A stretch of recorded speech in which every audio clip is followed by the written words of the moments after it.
అంగన్వాడీ కార్యకర్తలు చేస్తున్న సమ్మెకు మద్దతుగా నెల్లూరు జిల్లా ఆత్మకూరు పట్టణంలోని ర్యాలీ నిర్వహించి అంబేద్కర్ విగ్రహం వద్ద ప్రభుత్వ వైఖరిని నిరసిస్తూ నినాదాలు చేసిన ఆత్మకూరు సిపిఎం పార్టీ నేతలు కార్యకర్తలు.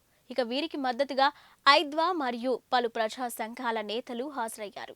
అంగన్వాడీ కార్యకర్తలు తమ సమస్యలను పరిష్కారం కోసం పోరాటం చేస్తూ నెల రోజులు అవుతూ ఉంటే రోడ్డుపై రోధిస్తున్న అంగన్వాడీల మహిళల సమస్యలు కంటికి కనబడలేదు. కానీ వారి వెనుక పార్టీల జెండాలు మాత్రం కళ్లకు కనిపిస్తున్నాయని ప్రభుత్వ నేతలు వ్యాఖ్యానించడం హాస్యాస్పదంగా ఉందని, వెంటనే వీరి సమస్యల పరిష్కారం చేయాలని, అంగన్వాడీలకు న్యాయమైన కోరికలను ప్రభుత్వం అంగీకరించాలని, వీరికి సిపిఎం పార్టీ అండగా ఉంటుందని వక్తలు వ్యాఖ్యానించారు. ఈ రోజుకి నెల రోజులైంది సమ్మె చేస్తారు. వాళ్ళు ముందుగానే నోటీస్ ఇచ్చారు, మేము విధులకు రాము, ఇట్లా మా సమస్యలను పరిష్కరించండి. జగనన్న నేను చూశాను, నేను కన్నాను, మీ సమస్యలన్నీ ఒక అన్నగా ఒక తమ్ముడుగా అన్ని మీ సమస్యలు తీరుస్తానని ఒక ఛాన్స్ నాకేమని జగనన్న ఎన్నోసార్లు చెప్పి అధికారంలోకి వచ్చారు. వచ్చిన తర్వాత కార్మికుల మీద ఉక్కువాదం వస్తున్నాడు. అతను చేసే పనులకి చెప్పే మాటలకి పొందడం లేదు. కార్మికుల మీద వాళ్ళు అసలు అంగన్వాడీ వర్కర్స్ ప్రభుత్వ ఉద్యోగస్తులు కాదు, అయినా వాళ్ళ మీద ఎస్మా చట్టం ఉపయోగించడం చాలా ఘోరమైన నేరమైన పద్ధతి. ఇదే పాలన అంటే?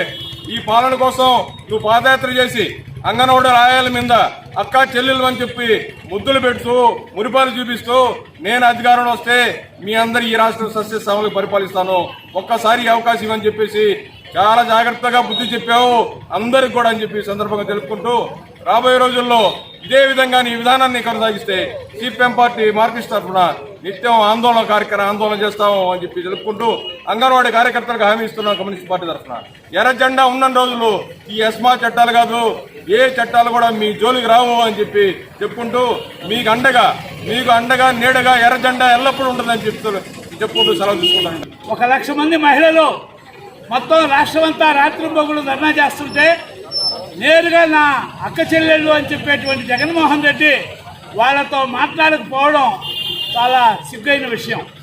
ఇప్పటికైనా ఈ ఎస్మా చట్టాన్ని ఉపసంహరించుకొని మహిళలను పిలిచి నేరుగా ముఖ్యమంత్రి చర్చలు జరిపి వాళ్ళకి ఇవ్వాల్సినటువంటి కనీస వేతనాలను ఇవ్వాలని చెప్పని, ఆ ఇచ్చేంత వరకు సిపిఎం పార్టీ, రైతు సంఘాలు, మిగతా ప్రజా సంఘాలన్నీ కూడా అంగన్వాడీ కార్యకర్తలకి మహిళలకి అండగా నిలబడతారని చెప్పని చెప్పుకుంటూ అంగన్వాడీ న్యాయమైన సమస్యలు పరిష్కరించాలని చెప్పని కోరుకుంటున్నాను.